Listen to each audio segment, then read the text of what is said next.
নানা কর্মসূচির মধ্য দিয়ে উদযাপন করা হচ্ছে ঐতিহাসিক মুজিবনগর দিবস। ১৯৭১-এর এই দিনে শপথ নেয় গণপ্রজাতন্ত্রী বাংলাদেশের প্রথম সরকার।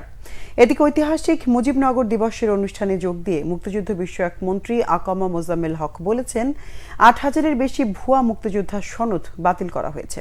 অন্যদিকে মুজিবনগর দিবসের জনসমাবেশে আওয়ামী লীগের যুগ্ম সাধারণ সম্পাদক মাহবুবুল আলম হানিফ বলেছেন, আন্তর্জাতিক চক্রান্তকারীদের সাথে হাত মিলিয়ে বিএনপি দেশ বিরোধী ষড়যন্ত্র করেছিল, সেটা মির্জা ফখরুল স্বীকার করেছেন।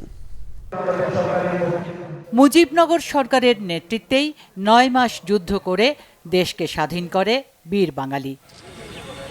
সকালে মেহেরপুরে মুজিবনগরে পতাকা উত্তোলনের মধ্য দিয়ে মুজিবনগর দিবসের আনুষ্ঠানিকতা শুরু হয়। এ সময় বিভিন্ন বাহিনীর সদস্যরা উপস্থিত ছিলেন। পরে বীর মুক্তিযোদ্ধা, পুলিশ বাহিনী, বিজিবি, আনসার, গার্লস গাইড ও স্কুল কলেজের শিক্ষার্থীদের পক্ষ থেকে গার্ড অব অনার প্রদান ও কুচকাওয়াজ প্রদর্শন, মুজিবনগর মুক্তিযুদ্ধ স্মৃতি কমপ্লেক্সে সোনালী স্বপ্নের দেশ শিরোনামে গীতিনাট্য উপস্থাপনা ও আলোচনা সভার আয়োজন করা হয়। মুজিবনগর দিবস উপলক্ষে মেহেরপুরে জনসভায় সভাপতিত্ব করেন আওয়ামী লীগের যুগ্ম সাধারণ সম্পাদক বাহাউদ্দিন নাসিম। অনুষ্ঠানে প্রধান অতিথির বক্তব্যে মুক্তিযুদ্ধ বিষয়ক মন্ত্রী আকমা মোজাম্মেল হক বলেন, ভুয়া মুক্তিযোদ্ধাদের শনাক্ত করতে উপজেলা পর্যায়ে ৭ সদস্যের তদন্ত কমিটি রয়েছে।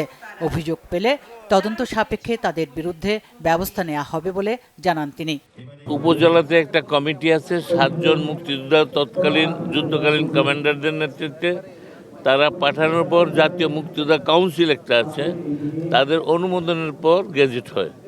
যদি কেউ মিথ্যা তথ্য দিয়ে এমন হয়ে থাকে, সেটা যদি কেউ অভিযোগ করে বা কোনোভাবে আমাদের মন্ত্রণালয়ের নজরে আসে, সেগুলো আমরা শুনানি দিয়ে বাতিল করি। এরকম প্রায় ৮,০০০-এর উপরে ইতিমধ্যে বাতিল হয়েছে।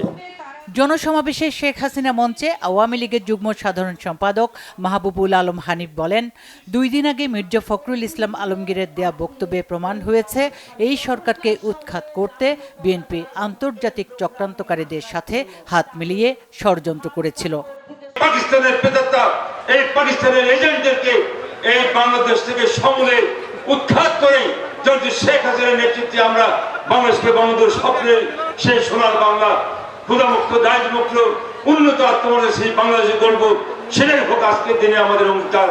এদিকে ঐতিহাসিক মুজিবনগর দিবসে গোপালগঞ্জে জাতির পিতা বঙ্গবন্ধু শেখ মুজিবুর রহমানের সমাধিতে শ্রদ্ধা জানিয়েছে টুঙ্গিপাড়া উপজেলা আওয়ামী লীগ। পরে বঙ্গবন্ধু, জাতীয় চার নেতা, ১৫ আগস্টে ও মহান মুক্তিযুদ্ধে শহীদ সকলের জন্য দোয়া মোনাজাত করা হয়। দিবসটি উপলক্ষে চট্টগ্রামে মহানগরীর থিয়েটার ইনস্টিটিউটে মহানগর আওয়ামী লীগের উদ্যোগে আলোচনা সভা হয়। এদিকে টাঙ্গাইল ও ময়মনসিংহেও জেলা প্রশাসনের আয়োজনে আলোচনা সভা হয়েছে।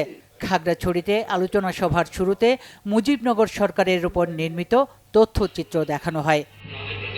সুচরিতা সূচি, বাংলা ভিশন নিউজ ডেস্ক।